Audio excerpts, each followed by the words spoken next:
Welcome in. Thanks for joining us for the WHHI Daily News, where we strive to bring you more Lowcountry news more often. I'm Bob Stevens. We will not be watching basketball games anytime soon at USCB's new Convocation Center, but the plans are being drawn up and the money is being raised to build it. The 3,500 to 4,000 seat arena got $10 million of its $70 million cost funded by this year's state budget.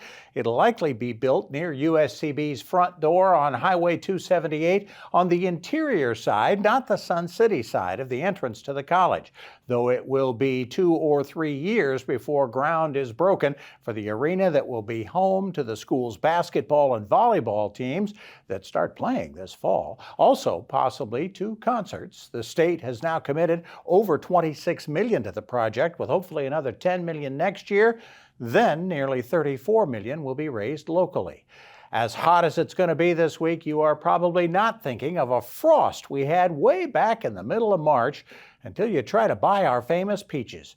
That mid-March freeze cost South Carolina peach growers more than 70% of this year's crop. Losses were even higher in Georgia. Not only will the price of peaches be higher this summer, the season will likely end early by maybe the end of July.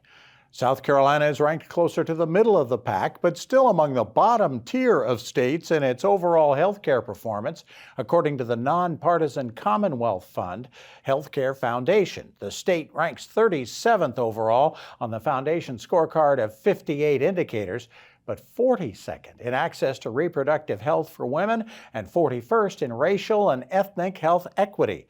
The state did improve in ensuring children receive mental health care, but worsened the most in drug overdose deaths.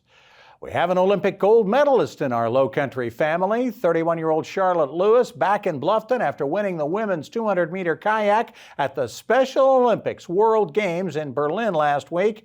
Lewis has autism and a learning disability, but says she knows she can do whatever she puts her mind to. If she works hard enough, she trains around her full-time job at Publix. 7,000 athletes from 190 countries competed in the World Games. And yes, there still is a Miss South Carolina pageant, and this year's winner might be a recognizable face. Jada Samuel was crowned over the weekend. The 26-year-old from Greenville competed as Miss Bridge City. Her familiarity comes from being one of the on-air hosts for the state lottery on TV. She graduated from USC and is pursuing an MBA from LSU. She also won the evening gown competition and recited an acceptance speech once given by Angela Bassett. There were 47 winners at this year's pageant. Samuel won a $60,000 scholarship and a chance to compete for Miss America later in the year. For more information on these and other Lowcountry stories, we invite you to visit the sources listed on your screen. It's summertime, and that means watch the skies. Maria Soden is doing just that. Thanks, Bob. Yep, so taking a look ahead, it does look like we'll get a break from all this rain we've been having towards the end of the week. But taking a look at Tuesday, it's going to be mostly cloudy with a couple of showers and a heavy thunderstorm during the day, but should be clear by the evening. Hilton's going to have a high of 92, a low of 75. Bluffton's going to have a high 94, a low of 75. And Beaufort's going to have a high 93 and a low of 76. The sunrise for Tuesday is going to be at 6:18 and sunset's going to be at 8:33.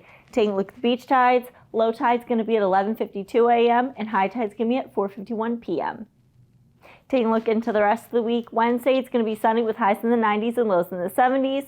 Thursday it's going to be sunny again with highs in the 90s and lows in the 70s. And then come Friday it's going to be partly cloudy with highs in the 90s and lows in the 70s.